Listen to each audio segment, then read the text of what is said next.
Hello दोस्तों, मैं आप सभी का स्वागत करता हूं हमारे यूट्यूब चैनल एमएस एकेडमी पर। और आज जिस सेशन को लेकर मैं आया हूं वो है एक्सरसाइज 6.2।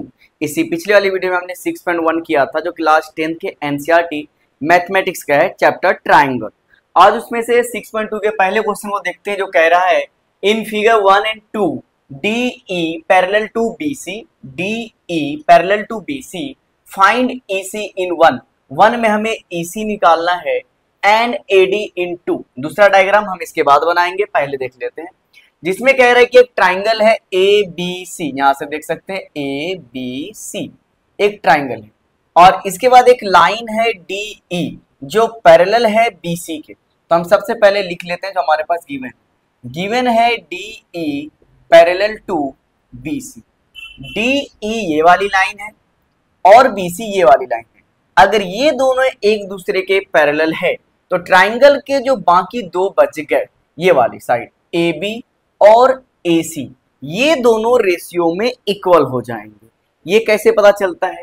तो हम यहाँ पर इस्तेमाल करेंगे BPT का, जिसको कहते हैं थेल्स थ्योरम या फिर BPT थ्योरम भी कह सकते हैं, जो कहता है कि जो लाइन ट्राइंगल में दो साइडें बच गई जैसे AB और AC इन दोनों का रेशियो इक्वल होगा। तो हम यहाँ पर लिख सकते हैं AD अपोन में हो जाएगा DB। अपोन में क्या लिखेंगे? DB। और इक्वल हो जाएगा AE और अपोन में आएगा EC। ये कहता है हमारा BPT। तो मैं यहां पर लिख देता हूं बाय BPT। अब उसके बाद हमें वैल्यू पुट करनी है A से D की वैल्यू दे रखी है 1.5। उसके बाद है DB की वैल्यू भी गिवन है जो कि है 3। उसके बाद है AE की वैल्यू है 1 और EC की वैल्यू हमें फाइंड आउट करनी है। अब ध्यान से देखना है, हम इसे कैंसिल करा सकते हैं।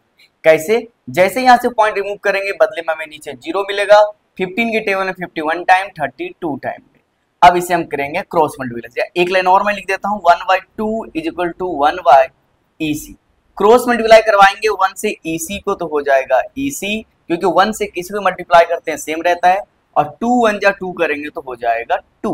और सारे यूनिट सेंटीमीटर में थे तो EC की वैल्यू यहां से हमें मिल चुकी है जो कि है 2 सेंटीमीटर। यही इस क्वेश्चन का आंसर है। अब इसके पार्ट 2 को हम करने वाले हैं आगे। क्वेश्चन नंबर 2 जिसमें कह रहा है AD अपोन में DB। क्वेश्चन दिया हुआ है ABC और इसमें भी DA और BC पैरेलल है। DE मैं लिख देता हूं सॉल्यूशन में given DE parallel to BC।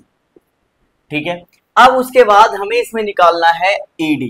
यहां पर A से E तक की वैल्यू गिवन है 1.8 सेंटीमीटर, E से C की वैल्यू है 5.4 सेंटीमीटर, D से B की वैल्यू है 7.2 सेंटीमीटर। हमें AD निकालना है। पिछले क्वेश्चन की तरह अगर किसी भी ट्राइंगल में ये दोनों लाइन जो पैरेलल है, इसके अलावा जो दो लाइनें बचती है AB और AC, इन दोनों का रेशियो इक्वल हो जाएगा। तब हम BPT का इस्तेमाल करके लिखेंगे AD अपोन में DB equal to AE upon में EC। मैं यहां पे लिख देता हूं बाय BPT। AD की वैल्यू हमें गिवन नहीं है तो हम AD लिखेंगे। DV की वैल्यू है 7.2, AE की वैल्यू है 1.8 और EC की वैल्यू है हमारे पास 5.4। अब ध्यान से देखना, अगर यहां से पॉइंट रिमूव करते हैं तो यहां से भी पॉइंट रिमूव हो जाएगा। 18 1 जा 18, 18 3 जा होता है 54। अब क्रॉस मल्टीप्लिकेशन करवाएंगे 3 मल्टीप्लाई AD तो हो जाएगा 3AD, और इस जगह पर 7.2 मल्टीप्लाई 1 तो ये हो जाएगा 7.2। हम सभी जानते हैं कि LHS से जब कोई नंबर मल्टीप्लाई में होता है और LHS से RHS में जाता है तो डिवाइड फॉर्म में जाता है। तो हम यहाँ पे लिखेंगे AD इज इक्वल टू 7.2 और अपोन में आएगा 3। 3 से 3 1 टाइम में, 3 से 6 आता है 2 टाइम में, पॉइंट लगा दिए। 1 कैरी देंगे हो जाएगा 12, 3 की टेबल में 12 आता है 4 टाइम में। तो AD की वैल्यू हमारे पास आ चुकी है जो कि है 2.4 सेंटीमीटर। सेंटीमीटर इसलिए क्योंकि बाकी के यूनिट भी सेंटीमीटर में गिवन है। इसी के साथ क्वेश्चन नंबर 2 भी हमने सॉल्व कर लिया है और अब हम मूव करते हैं इसी के क्वेश्चन नंबर 2 पर। अब हमारे पास है क्वेश्चन नंबर 2 जिसमें कह रहा है E and F are points on the side PQ and PR respectively of a triangle PQR। तो एक ट्राइंगल है PQR, E और F इनके ऊपर दो पॉइंट्स है, मैंने लगा दिए। For each of the following cases state whether E F parallel to Q R. हमें बताना है कि कौन से केसेस में ई एफ पैरेलल होगा किसके, क्यू आर के। तो सबसे पहले में देखना, इसमें और भी क्वेश्चन है, मैंने पहला क्वेश्चन लिख दिया यहाँ पर। अब रूल के अकॉर्डिंग हम इस जगह पर लगाएंगे बीपीटी। अब बीपीटी का थ्योरम क्या कहता है हमारे पास, बीपीटी कहता है PE upon E Q parallel होना चाहिए या रेशियो इक्वल रेशियो होना चाहिए किसका, पी एफ अपॉन में एफ आर। हमें पीई की वैल्यू गिवन है, हम यहाँ पर लिख देते हैं 3.9 और ई क्यू का रेशियो में हमारे पास गिवन है जो कि है 3 इक्वल टू पी एफ की वैल्यू है 3.6 और एफ आर की वैल्यू है 2.4। 3 से 3 कैंसिल होगा वन टाइम में, 3 से 3 वन टाइम में, पॉइंट है तो पॉइंट लगाएंगे, 3 की टर्म में 9 आता है 3 टाइम में। उसी तरीके से 12 से ये जाएगा 24 2 टाइम में और 12 से ये जाएगा 3 टाइम में। तो हमारे पास वैल्यू आ चुका है 1.3 अपॉन में 1 इक्वल टू 3 अपॉन में 2। तो क्या ये दोनों वैल्यू आपस में इक्वल है, हम साफ साफ देख सकते हैं कि ये वैल्यू आपस में इक्वल नहीं है। तो हम लिखेंगे 1.3 upon 1 is not equal to 3 upon में 2 और हमें एक लैंग्वेज लिखना होगा जो हम लिखेंगे E F is not parallel to, किसके पैरेलल नहीं है, क्यू आर के। पैरेलल की जगह आप साइन का भी इस्तेमाल कर सकते हैं, ठीक है। तो इसी के साथ हमारे क्वेश्चन हो जाता है सॉल्व और अब हम मूव करते हैं क्वेश्चन नंबर 2 पर। अब हमारे पास है क्वेश्चन नंबर 2 का 2 पार्ट, दूसरा पार्ट, जिसमें कह रहा है PE 4 centimetre, E Q 4.5 centimetre, P F 8 centimetre and F R 9 centimetre. Same formula हम इस्तेमाल करेंगे फिर से, PE upon E Q ratio equal होना चाहिए किसके, पी एफ अपॉन में एफ आर। तो पीई की वैल्यू हम पुट करते हैं जो कि है 4, ई क्यू की वैल्यू है 4.5 is equal to P F की वैल्यू है 8 और एफ आर की वैल्यू है 9। पॉइंट हम यहाँ से रिमूव करेंगे जिसके बदले में मिलेगा 0। तो जीरो क्यों आया, क्योंकि पॉइंट के बाद जितने भी नंबर होते हैं उतने जीरो आ जाते हैं, मतलब टेंस आ जाते हैं।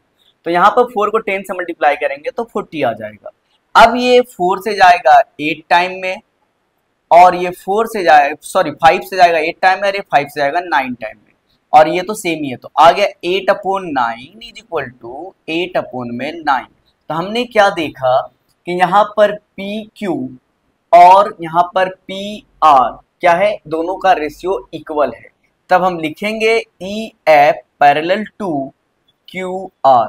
इसी के साथ क्वेश्चन नंबर 2 हमारा सॉल्व हो गया और अब हम मूव करते हैं इसी के अगले पार्ट पर। अब हमारे पास है क्वेश्चन 3 जिसमें कह रहा है P Q is equal to 1.28 centimetre, P R is equal to 2.56 centimetre, P E is equal to 0.818 centimetre, P F is equal to 0.63 centimetre. फिर से हम बीपीटी फॉर्मूले का इस्तेमाल करेंगे, पी ई अपॉन में ई क्यू रेशियो इक्वल होना चाहिए पी एफ अपॉन में एफ आर। तो पी ई की वैल्यू गिवन है, लिख देते हैं इस जगह पे 0.18 अपॉन में ई क्यू निकालना है, लेकिन ई क्यू हमें गिवन नहीं है।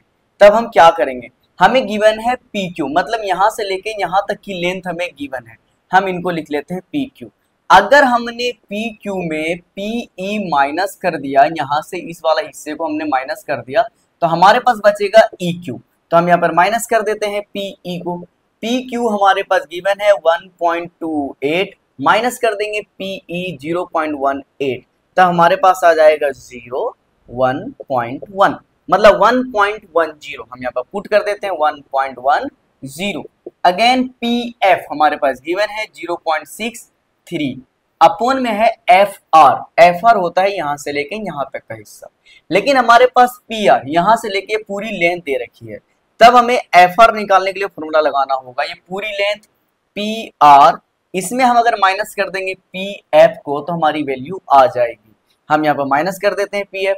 पी आर हमारे पास है 2.56, माइनस करेंगे पी एफ को जो हमारे पास है 0.63, माइनस करके हमारे पास आएगा 3, 15 में 6 जाए 9.1, 1.93 हम यहाँ पे लिख देते हैं 1.93। यहाँ पर पॉइंट के बाद 2 जीरो है और यहाँ भी पॉइंट के बाद 2 नंबर है, दैट मीन्स इसके बाद भी 2 नंबर और इनके बाद भी 2 नंबर, पॉइंट से पॉइंट को हम कैंसिल करा देंगे। तो हमारे पास आया 18 अपॉन में आया 110, 2 से ये जाएगा 9 टाइम में और ये 2 से जाएगा 5, दैट मीन्स 9 अपॉन 55। और इस जगह पर हम यहाँ भी देखते हैं पॉइंट के बाद यहाँ पर 2 डिजिट है और यहाँ भी पॉइंट के बाद 2 डिजिट है, दैट मीन्स पॉइंट से पॉइंट कैंसिल हो जाएगा। तो हमारे पास आएगा 63 अपॉन में 193। अब ऐसा कोई भी डिजिट कोई भी नंबर नहीं है जो 63 और 193 को कैंसिल करा सके। तब हम लिखेंगे क्या, पी ई अपॉन में E Q is equal to P F upon में एफ आर। ये दोनों आपस में इक्वल नहीं है तो नॉट इक्वल टू, और जब दोनों क्या रेशियो ही इक्वल नहीं है तब यहां पर E F is not parallel to Q R. अगर ये दोनों लाइनों का साइड का रेशियो इक्वल नहीं आता है तो ये दोनों लाइनें भी आपस में पैरेलल नहीं होगी। इसी के साथ क्वेश्चन नंबर 2 का हमने थर्ड पार्ट भी सॉल्व कर लिया है। क्वेश्चन 2 हमारा पूरा हो चुका है और अब हम मूव करते हैं क्वेश्चन नंबर 3 पर। अब हमारे पास है क्वेश्चन नंबर 3 जिसमें कह रहा है in the following figure if L M parallel to C B. L M ये वाली लाइन है और ये पैरेलल है सी बी के, उसी तरीके से L N parallel to C D, L N ये वाला और ये पैरेलल है सी डी के, ठीक है। Prove that A M upon A B, A M upon में ए बी और उसके बाद है ए एन और अपॉन में ए डी, ये इक्वल है, हमें प्रूव करना है।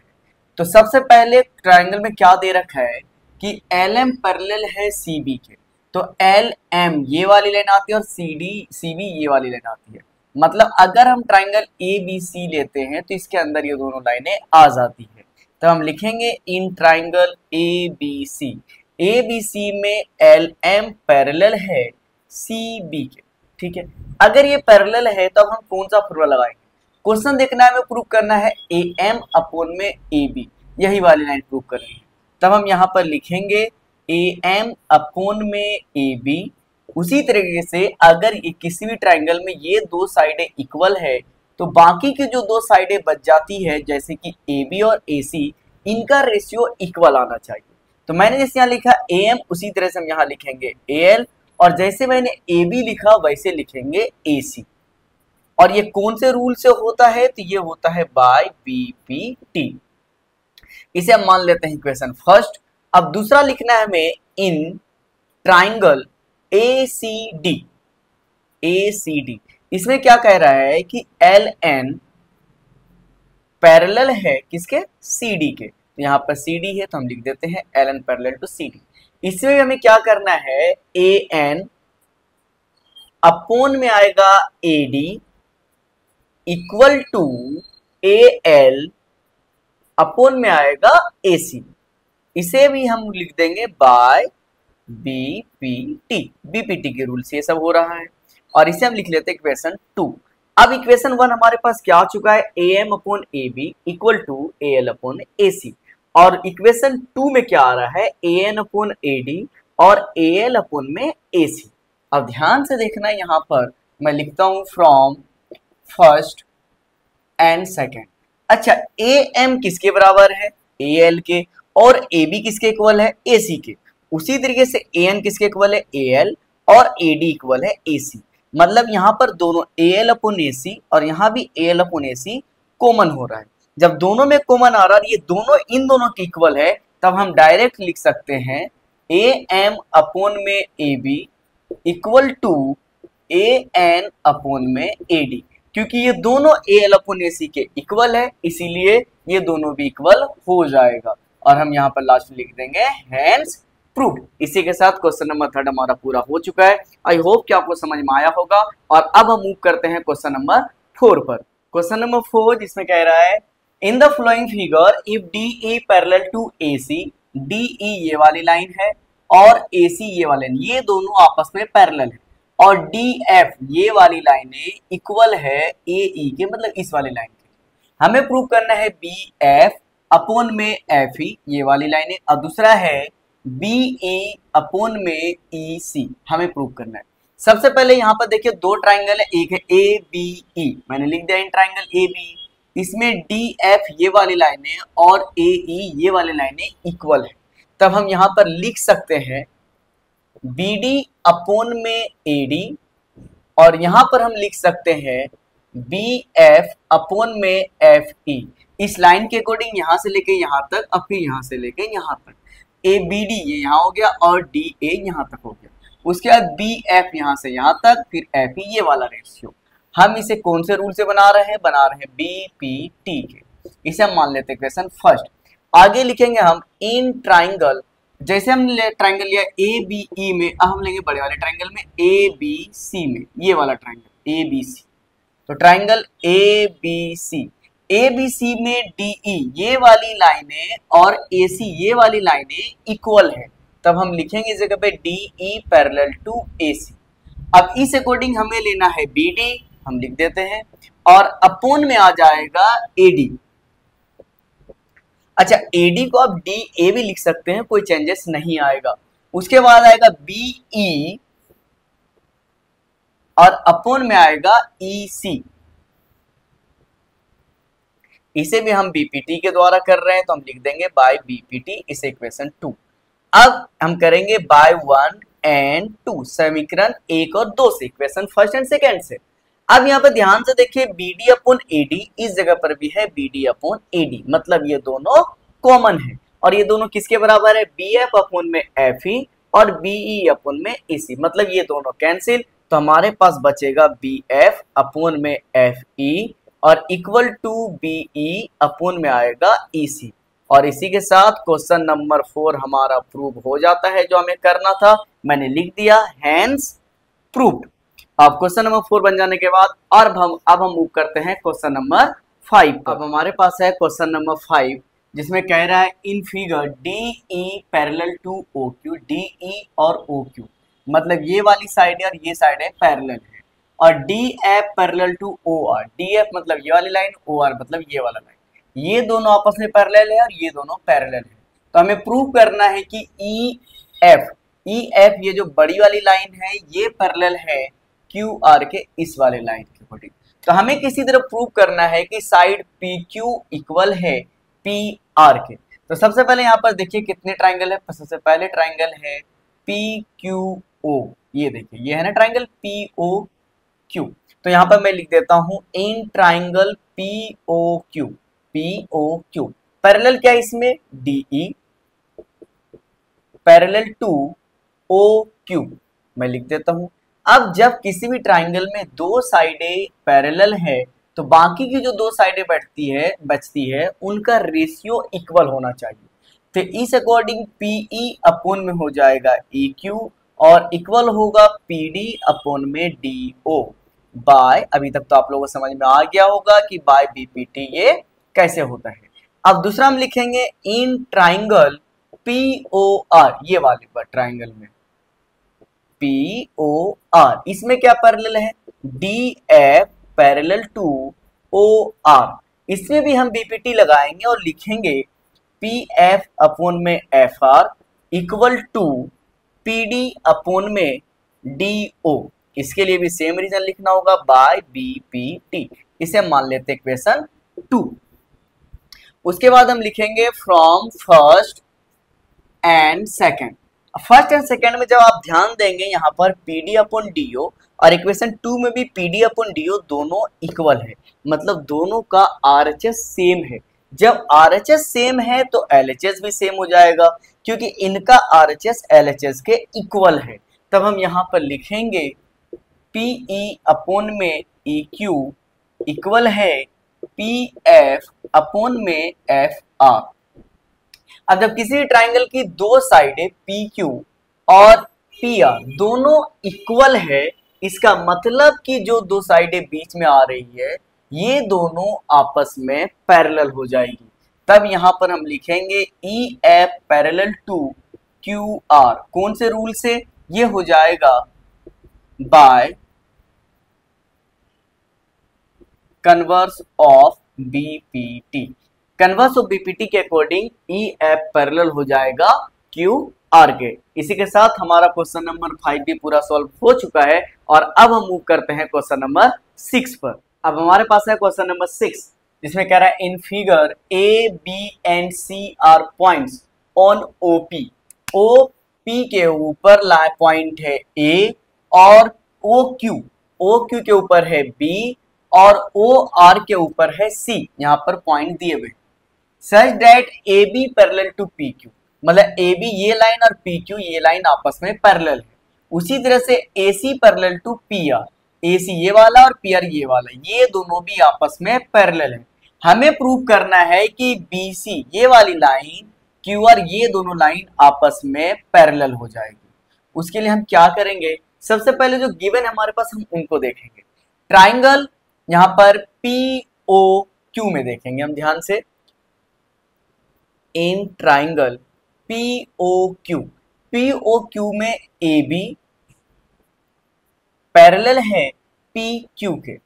अगर ध्यान से देखेंगे इस ट्राइंगल में अगर इसकी दो लाइनें इक्वल है तो ये और ये इनका रेशियो आपस में इक्वल होना चाहिए।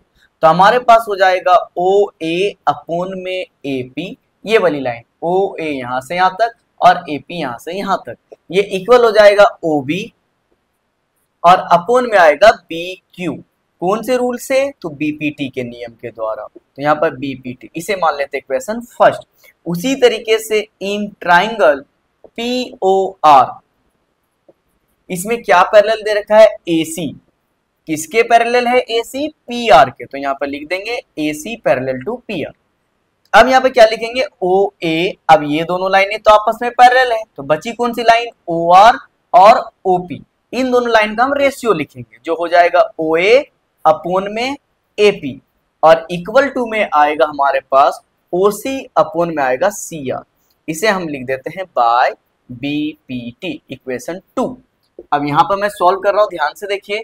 मैं लिखूंगा from first and second. First और सेकेंड में पहले ध्यान देना है ओ ए अपॉन ए पी और यहां भी है ओ ए अपॉन ए पी, मतलब कि दोनों ही इक्वेशन का एलएचएस इक्वल है और एलएचएस आरएचएस के इक्वल है, इसीलिए दोनों का आरएचएस भी इक्वल हो जाएगा।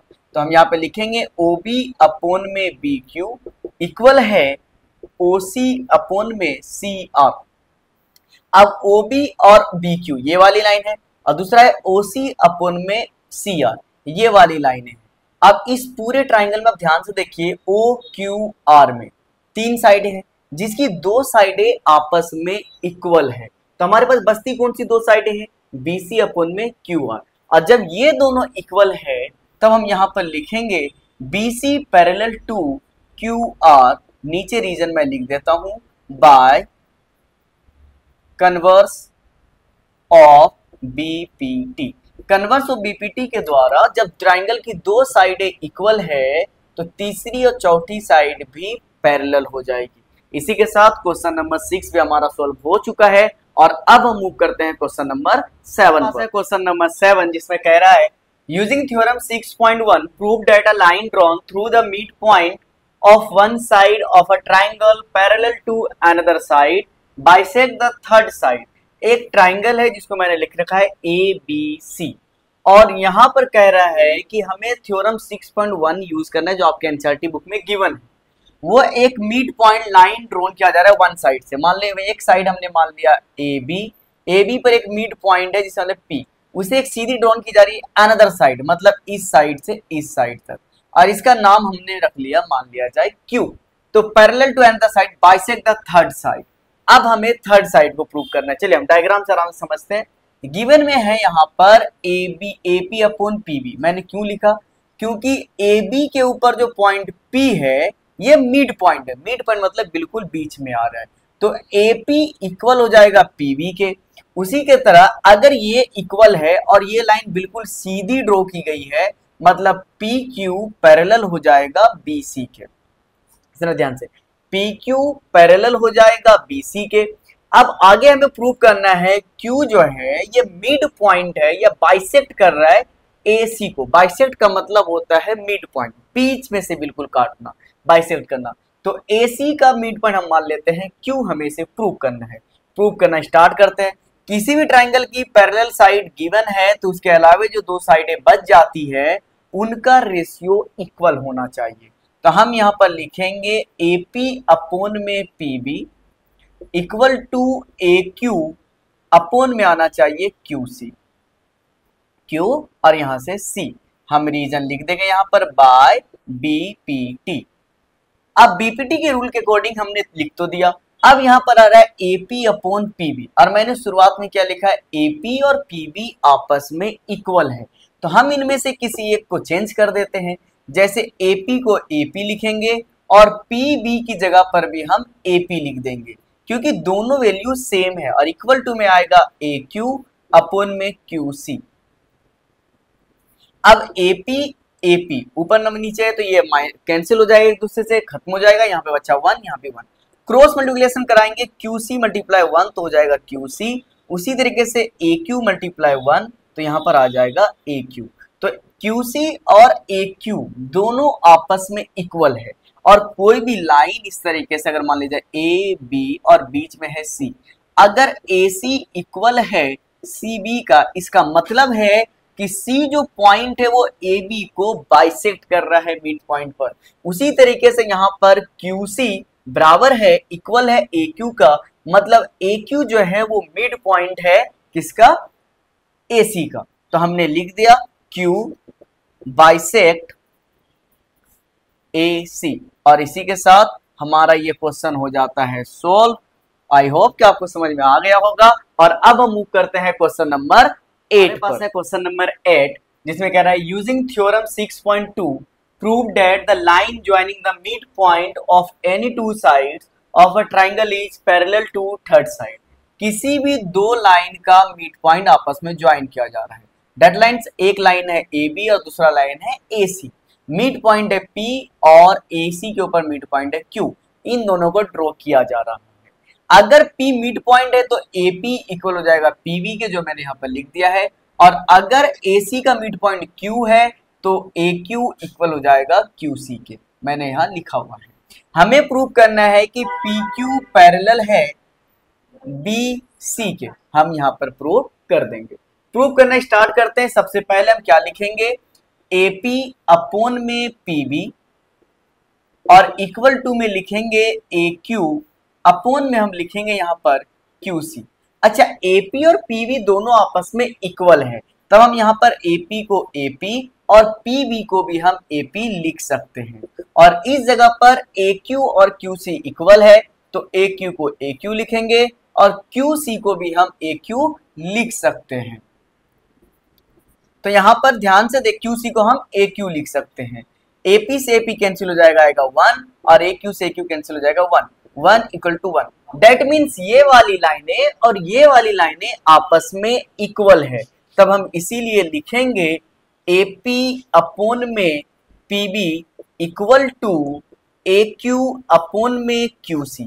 और अगर किसी भी ट्राइंगल की दोनों साइडों का रेशियो इक्वल होता है तब जो ये दो साइडें बच गई ये आपस में पैरेलल हो जाएगा। तो मैं यहाँ पर लिखूंगा PQ पैरेलल टू BC और रीजन में लिखूंगा मैं लिखूंगा बाय कन्वर्स ऑफ BPT। इसी के साथ क्वेश्चन नंबर 8 भी हमारा सॉल्व हो चुका है और अब हम मूव करते हैं क्वेश्चन नंबर 9 पर। अब हमारे पास है क्वेश्चन नंबर 9, जिसमें कह रहा है ABCD is a trapezium in which AB parallel to DC, AB ये वाली लाइन और DC ये वाली लाइन पैरेलल है, and its diagonal intersect each other at O। इनकी जो डायगोनल है ये वाली डायगोनल और ये वाली डायगोनल एक दूसरे पे इंटरसेक्ट करती है, काटती है 0 पे, O पे। सो डेट AO अपॉन में BO और इक्वल टू C अपॉन में DO। तो उसके लिए सबसे पहले मैंने एक लाइन ड्रॉ करी जो मिड पॉइंट है AD का, और यहां से सीधी लाइन ड्रॉ करी मैंने जो O से होकर जाती है Q तक। तो मैंने लिखा है ड्रॉ PQ ये वाली लाइन थ्रू O, यहाँ पर जो O दे रखा है, parallel to AB and DC। तो अब यहाँ पर हमें ध्यान से जो प्रूव करना है A अपॉन BO और उसके बाद C अपॉन DO। तो मैंने लिखा है ट्राइंगल ADB, इस वाले ट्राइंगल में ध्यान से देखना है, इस वाले ट्राइंगल में कौन सी दो लाइनें इक्वल है। तो पहली लाइन है AB और इसके इक्वल है PQ। लेकिन PQ में हमें सिर्फ ट्राइंगल ADB में लेना है, मतलब यहीं तक का हिस्सा लेना है जिसको हमने लिखा PO।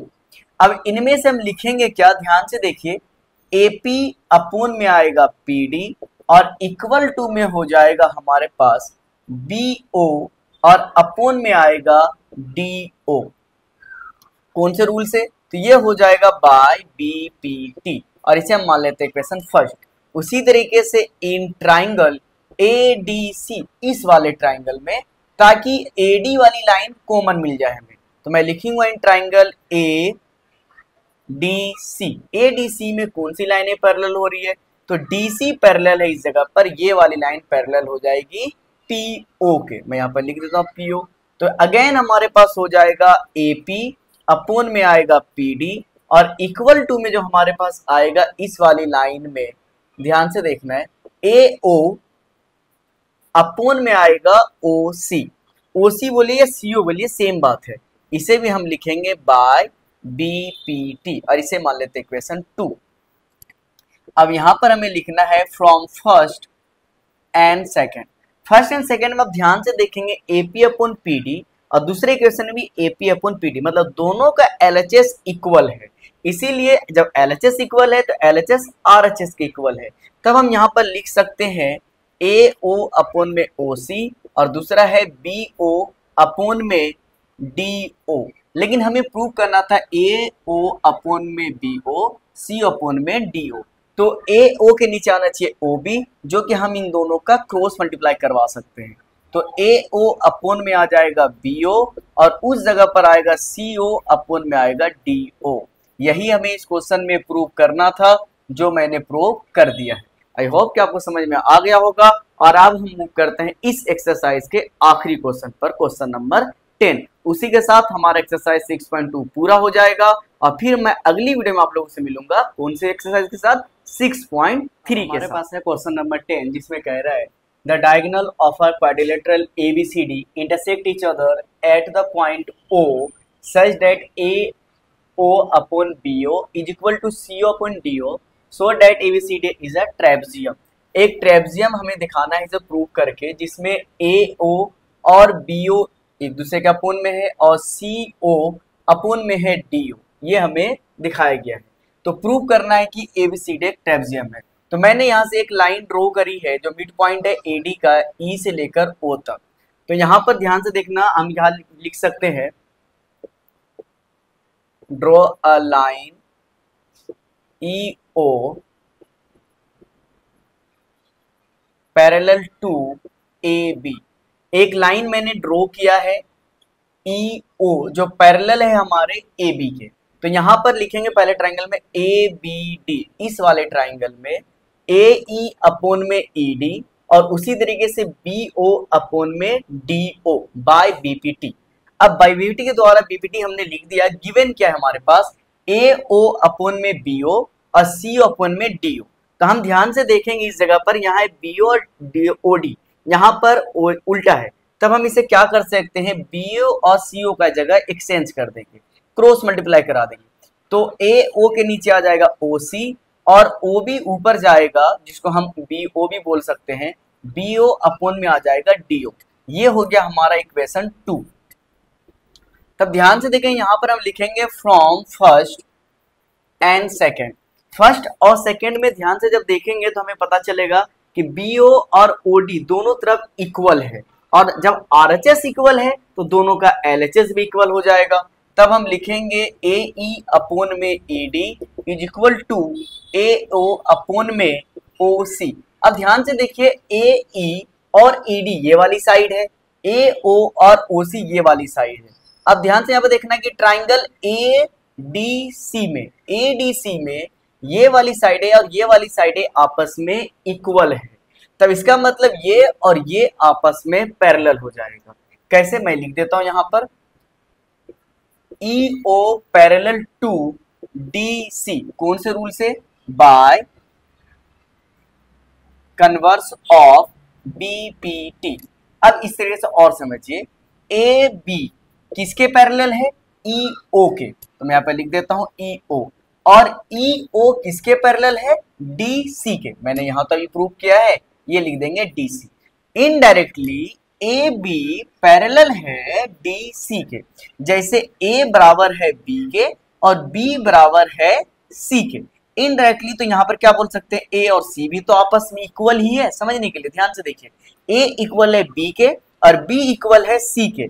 इनडायरेक्टली हम कह सकते हैं कि ए और सी भी आपस में इक्वल है। उसी तरीके से ए बी पैरेलल है ई ओ के और ई ओ पैरेलल है डी सी के, तो हम कह सकते हैं कि ए बी पैरेलल है डी सी के। तो ए बी ये वाली लाइन है और डी सी ये वाली लाइन है। और ट्रेपेजियम का प्रॉपर्टी क्या कहता है कि सामने की लाइनें आपस में पैरेलल होनी चाहिए। तब हम लिख सकते हैं A B C D is a trapezium. इसी के साथ क्वेश्चन नंबर 10 भी हमारा पूरा हो गया, हमारा ये एक्सरसाइज भी पूरा हो चुका है। आई होप कि आपको सारे क्वेश्चन समझ में आए होंगे और आपने मजे से अच्छे तरीके से सीखा भी होगा। और अब मैं आप लोगों से मिलूंगा अगली वीडियो में जो होने वाला है 6.3। जब तक आप इसका